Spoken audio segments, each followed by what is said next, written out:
The road to the Super Bowl can be a perilous journey.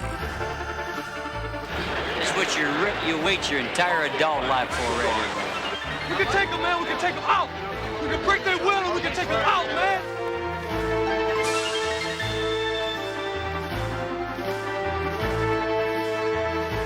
Now get after the ball. Tattoo somebody.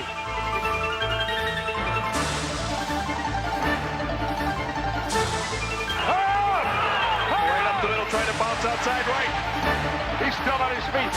Up, over, in, touchdown! Oh, what a catch!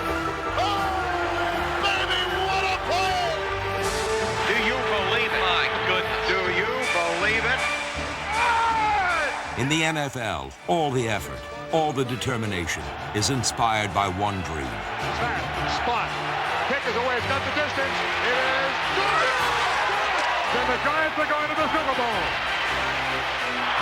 The miracle has happened. The Broncos are going to the Super Bowl. Tell you where you're going. You're going to the Super Bowl. No, he's going to the Super Bowl is where he's going. The Super Bowl is America's biggest game. But for all its pomp and circumstance, there's a side to the Super Bowl the public doesn't see. It's on the inside. Super Bowl XXV. What a build-up. We've been here since Monday, and I felt like running down and playing. I have goosebumps all over. Showtime, baby. What you talking about? Showtime. Talk to me. Showtime. Talk to me. This is about clashes on the field and conflicts on the sideline. How come you're sending my guys out there and it still ain't over? We're going to mix it up just like we have. Don't come off this field telling us what to do, all right? It's the story of great teams and the thrill of victory, and also rans and the agony of defeat. I tell you what, guys want some more points on there. Don't try to run this up on us. They ain't ready to stop on us. They gonna want some more. This is the ultimate inside look at the ultimate game. A game so big that even a war could not stop it. We want to be here because this is our country. We want to fight for it, and you know, our country is watching. Our country's taking care of us and making sure we get to see the Super Bowl. This is a part of America for us. This is the reason why we're here.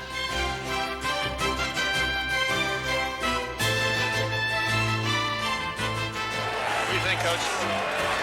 It's pretty nice. Congratulations. Really happy. Just thanks. I mean, win the Super Bowl.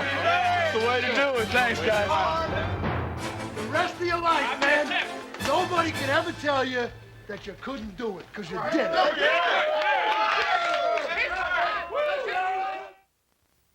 Hi, I'm Steve Sable. NFL Films has produced a number of Super Bowl videos, but none have been quite so different or daring as the Super Bowl Insider. This special Miller Lite presentation is about what's said in the locker room, what happens on the sidelines, and what the great players remember most about pro football's biggest game. It's Joe Montana telling us how he almost passed out. That's right, passed out during the drive to glory in Super Bowl XXIII against the Bengals. And it's Bill Parcells and his unique motivational ploy against the Bills 2 years later. It's the ultimate in Super Bowl trivia, a quiz that I actually had a difficult time with, and I have attended all 26 Super Bowls.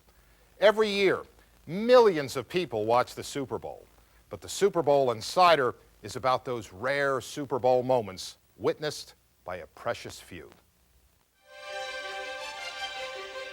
Each year, the Super Bowl changes sites. But one thing about the game is constant. The prospects of a tough contest brings with it tough talk. Okay, remember you guys, when it's tough for them, it's going to be just right. Well, we'd rather be right now. All we got for 60 minutes, all right? We'll be world champions, all right? We busted our We've worked harder than anybody to get here. Nobody can beat us in a team, and it's worth $70,000 and a big ring. Before Super Bowl XVIII, the Raiders predicted they would take Joe Theismann's head off. Keep dominating this team. They came close to backing up their bold words. No doubt. That's right. Let's abuse them. Kill them. Let's abuse them, baby.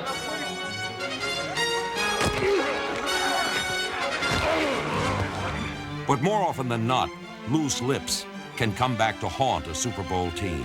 Consider Super Bowl XXVI. The quiet, low-key Washington Redskins were a marked contrast to the cocky, strut-their-stuff Buffalo Bills. Oh, pump it up, baby. We're gonna make history today. They ain't that good, man, if we keep playing. But it was what Bills assistant coach Chuck Dickerson said about Washington's offensive line before the game that did Buffalo the most harm. Dickerson described Washington's offensive line, known as the Hogs, as fat, sloppy, and old. Those comments got back to the Redskins. I think that, you know, a few of the guys that were evidently named or what have you on our football team, you know, they got excited and wanted to prove somebody wrong or whatever, or take, so I think that's what happened. In Super Bowl XXVI, the Redskins' Hogs were anything but fat, sloppy, and ugly. In fact, their blocking was a thing of beauty.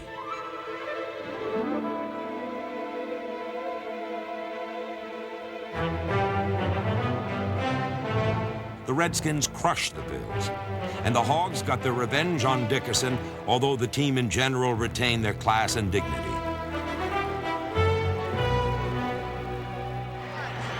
They shouldn't feel too bad. No. Hey, I understand it's a loss, but these guys have accomplished a lot in the last 2 years. We accomplished a lot. We got our time coming. We got our time coming. That's right. Congratulations to you. Tough talk before a Super Bowl goes all the way back to 1966. The Kansas City Chiefs, the AFL champions, featured number 24, Freddie Williamson, known as the Hammer, for his questionable tackling methods.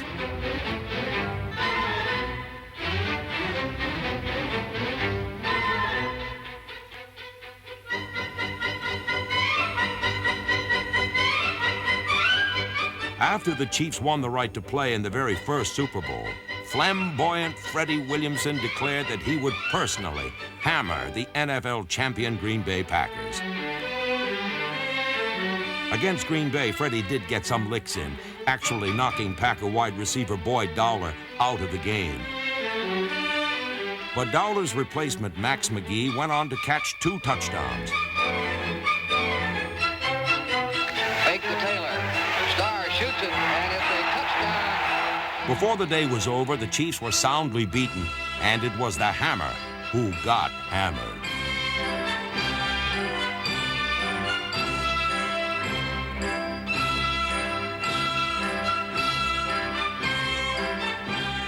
The Hammer. You know who got hurt? The Hammer. The Hammer. They nailed the Hammer.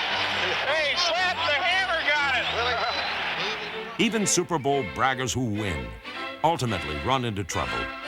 Take Kansas City head coach Hank Stram, who was wired for sound during his victory in Super Bowl IV. 65 toss power trap. 65 toss power trap. That might pop wide open, Rats. Running play coming to Garrett on a trap. Touchdown. Garrett Yeah! The Mentor. 65 toss power trap. Yeah! Yeah! I told you that maybe the fair. Yes, sir, boys. Woo! Where'd it go? They didn't know where Mike was. Oh, he couldn't find it. Didn't know where he was. They didn't know where to go. Yeah, Kosulki was running around there like it was a Chinese fire drill. They look like they're flat as hell. Well, what happened was the next year, the league opener for us was against Kansas City. And the Saturday night before the ball game, a new part of our game preparation was presented, and that was looking at the highlights film of the team last year. And so the first game we played was Kansas City, and there was the Kansas City highlight film, and there was Hank Stram running up and down the field saying it's a Chinese fire drill, and pounding his program in his hand and smiling, and his rug was blowing in the wind, his toupee, you know. Yeah, Kosulki was running around there like it was a Chinese fire drill. What happened was we looked at that, and it kind of just incensed everybody a little bit. We went out and we played them and we beat them, and as a result of that, every game after that year, we looked at the highlights film of the team we were playing the next day on Saturday night. During the next decade, it was the Chiefs who fell from grace, while the Vikings won 8 division titles. And very rarely did the Vikings resemble a Chinese fire drill. Chinese fire drill. Chinese fire drill. Chinese fire drill. Chinese fire drill.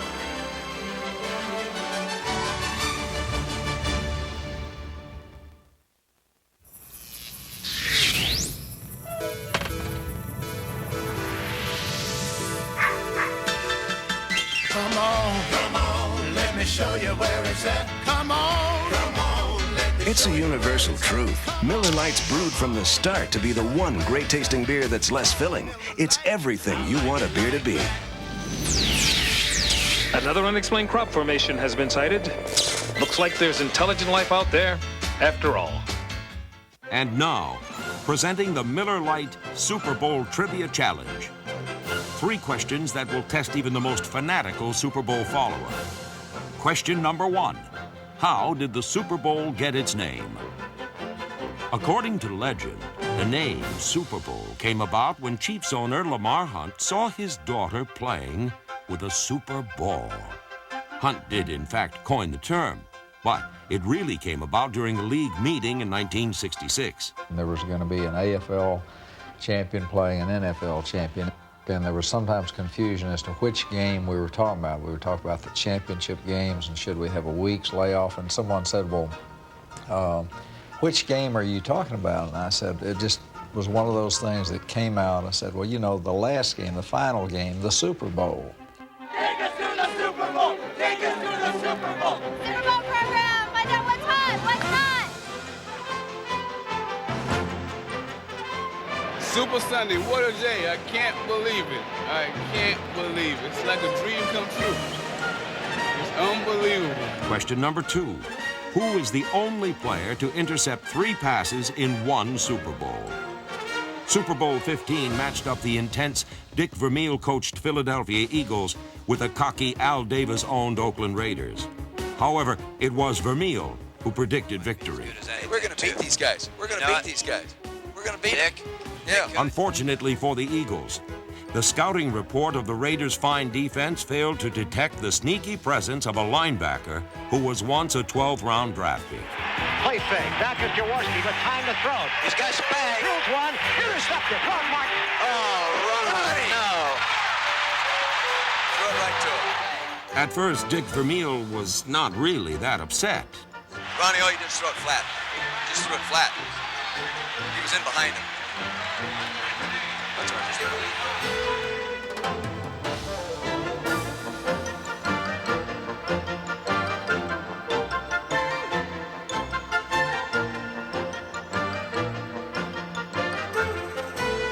Intercepted it.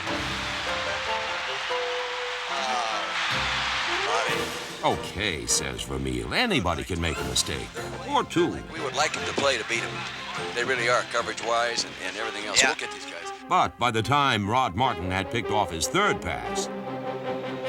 Oh, Ronnie! Damn it, complete the thing! Both the Eagles and Vermeil had lost it. Count them up. 3. That's right, 3 interceptions for Rod Martin. Question number 3. Who is the former NFL receiver whose only college or pro reception was a Super Bowl touchdown? Now, this is a tough one. Late in Super Bowl X, with the Dallas Cowboys down by 11, Roger Staubach launched a comeback by hitting a wide-open receiver in the end zone. So, what's so strange about that? Well, because he never played football in college, and because injuries cut his pro career short. This Super Bowl touchdown is the only pass ever caught by number 81, Percy Howard. It's a sports trivia type question, you might say. And they ask it very frequently. I'm sure that everyone in this area by now, they know what the answer is, but people keep coming up with the question. And I'm driving down the street and I'll hear it on the radio, and I said, I can answer that, you know. Believe it or not, Percy Howard almost became the hero of Super Bowl X. In the final seconds, Staubach heaved a pair of Hail Mary passes into the end zone. The first went to Drew Pearson, the second to Percy. The Steelers were aware of me at that point after scoring the score. and they had 3 guys on me. I was basically a triple team. I think Roger was depending more on my leaping ability. If I had jumped maybe just a split second later, I would have gotten that pass, because basically it didn't get to touch my fingers, but had I timed it just right, I would have gotten it. Every time I see Roger, he talk about it, Cliff Harris talk about it, and they called me Bird at the time, said, Bird, if you had gotten that one, you would have gone down in infamy, you know, something to that effect, and I always say, yeah. No, he caught only 1 pass in his short career, but it was a Super Bowl touchdown, making Percy Howard one of the true inside legends in Super Bowl history.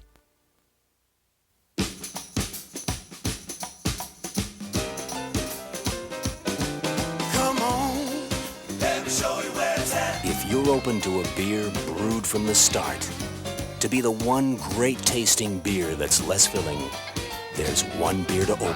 Come on, let me show you where it's at. Miller Lite, I like it like that. Miller Lite. It's everything you want a beer to be. Come on. For all those connected to a Super Bowl, game day preparation has many different faces. Such was the case with the 1990 New York Giants. During that season, Bill Parcells coached the Giants with his own brand of motivation that was often directed at offensive tackle Jumbo Elliott. See some power, Jumbo. Jumbo, I don't want you to get nervous, because that's not Michigan State down there. That's Philadelphia, okay, kid? Not Michigan State. I know if it was, you'd be real nervous. After their dramatic victory in the NFC Championship, Parcells decided to lean extra hard on Elliott in preparation for Super Bowl XXV. One of the things that we tried to do was to put just a little bit more emphasis on John Elliott against Bruce Smith. And so, of course, I had Lawrence Taylor, who practiced on the same side as Elliott all during the course of practice. And I told Lawrence kind of a little bit before practice, well, why don't you try to stir Elliott up just a little bit, so give me the opportunity to make a point during practice. You know, he told me, so listen, I want you to stir up something with Jumbo, get him going, you know, get him mad, get a fight with him. Well, you know, I'm not gonna get in a fight with Jumbo. Hell, he's 325 pounds. But anyway, during practice, I started, you know, mouthing out at him and getting him all riled up, and I'll beat him this way and I would beat him that way. And then once Jumbo got really teed off, you know, he really mad. I mean, the guy got so mad that he called me every name in the book. I actually thought he was going to kill me. Elliott said that, you know, that Taylor was a jerk for doing that, and that gave me the opportunity to say, hey, John, maybe he's just worried about what you're going to do about Bruce Smith on Sunday. That last piece of motivation was enough to push Big Jumbo into the performance of a lifetime. Elliott totally dominated number 78, Bruce Smith, one of the NFL's great defenders, and the Giants pulled out an upset.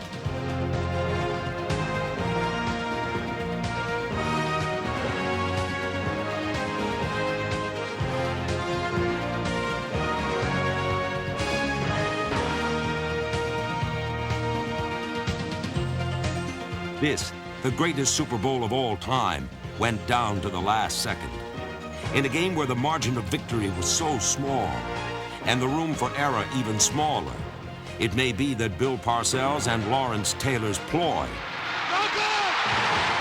was a deciding and inside factor in the Giants' triumph. He's going for a run. Get out of the way!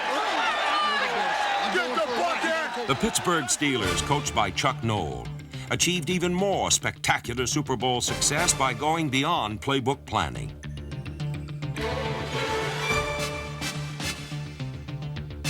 For instance, you could hardly call Lynn Swann's wonderfully choreographed catches in Super Bowl X plays that he practiced.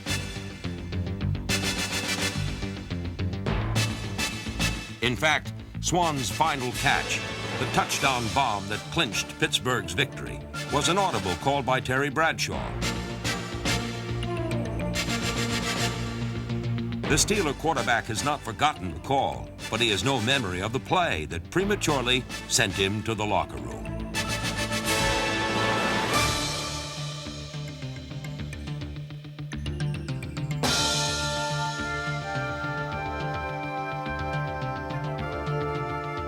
The only thing I remember is I'm hearing this voice from way out yonder, and it's Tommy Brookshire from CBS. He's going, "You did it, big guy. You did it." And I hear it way out there. "You did it, big guy. You did it." And it keeps getting louder and louder and louder and louder. And then I'm laying on this table, and all of a sudden I open my eyes up, and Brookshire is right over my face, straddling me, telling me, "You did it, big guy." I mean, how would you like to wake up looking at that? Oh, man, headache. Oh, God, horrible. I couldn't go to the party. They put me in bed. And, oh, geez, horrible. But I missed it. I would like to have seen it. 4 years later, when Noll's Steelers were trailing the underdog Rams at halftime in Super Bowl XIV, Pittsburgh decided to abandon their game plan of ball control. We're on the sideline, and you guys are probably the ones that are filming. He takes his hand and tries to knock, "Get away from here!" And he has me.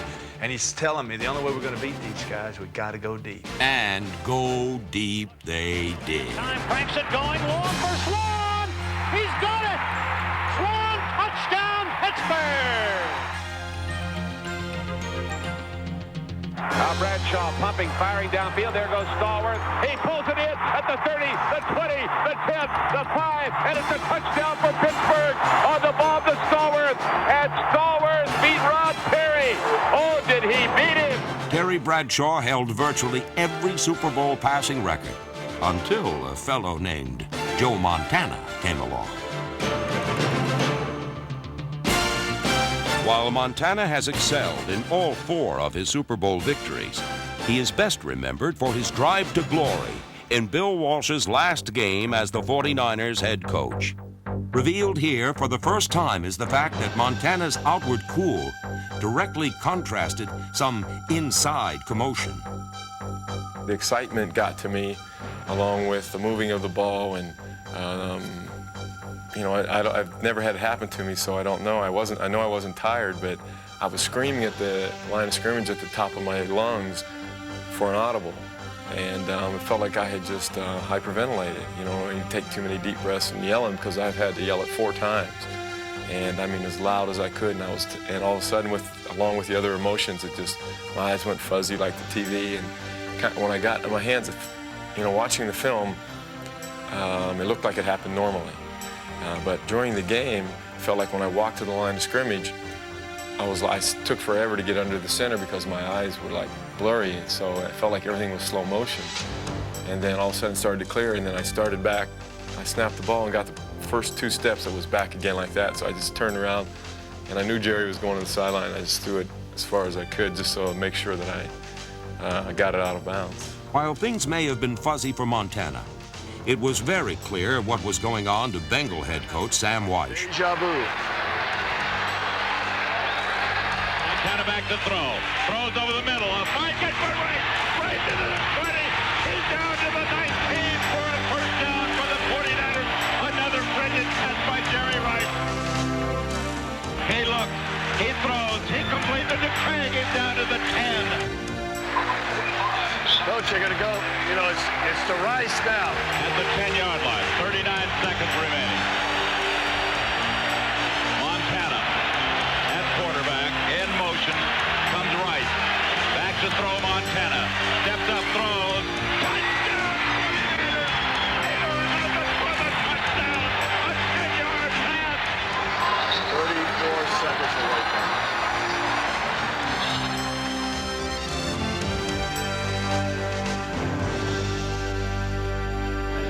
This is a tough moment in a way, because was this the final game on the sideline for a great coach, Bill Walsh?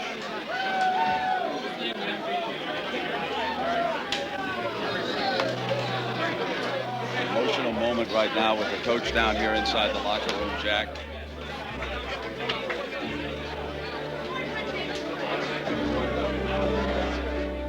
In the end, it is the deep, rarely revealed inside emotions that best personify the power of the Super Bowl. Unless you've been in one, it's like 100-fold. It's just unbelievable. I mean, the biggest game you've ever won, the most exciting game you've ever been in. It's the greatest feeling you can ever imagine.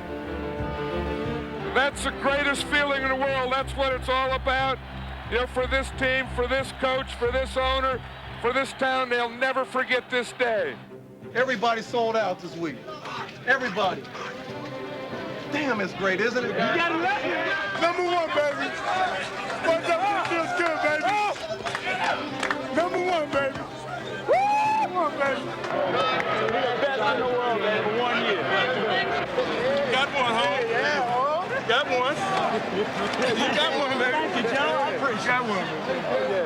Super Bowl XVII, I started to cry when I called the last play, and I said, winning Super Bowl champion formation on 2, ready, break.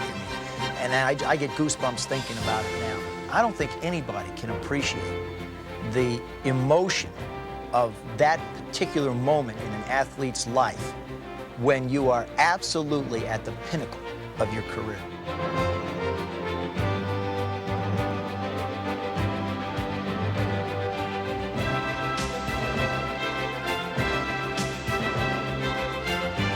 Come down right now. Terry, what can I do for you? Send me, put me back in 1 Super Bowl and put me on the 1-foot line and give me 2 minutes to go and give me all 3 of my timeouts and give me my boys. And then let me hear my name over the loudspeaker. Let me hear the roar of the crowd. Bradshaw, Bradshaw.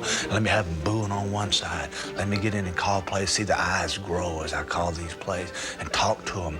Let me feel the hair on my back crawl up. I mean, that's what the Super Bowl does to you. I mean, it's doing it right now to me. I mean, I could go out right now and play. I know I can play 2 minutes. Bradshaw is back. And he's going to squad, and squad makes a circus catch in the end zone. Unbelievable catch for the touchdown.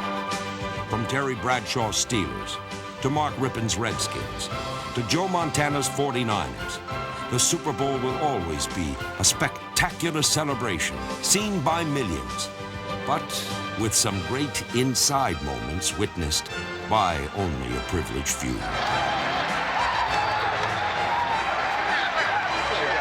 love you. I love you. Congratulations. I am happy for you like I've never been. Believe me. Congratulations. This is yours. You deserve it. Oh, man. That was a good game, huh? Great game. Let go.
It's an NFL game day like you've never seen or heard before.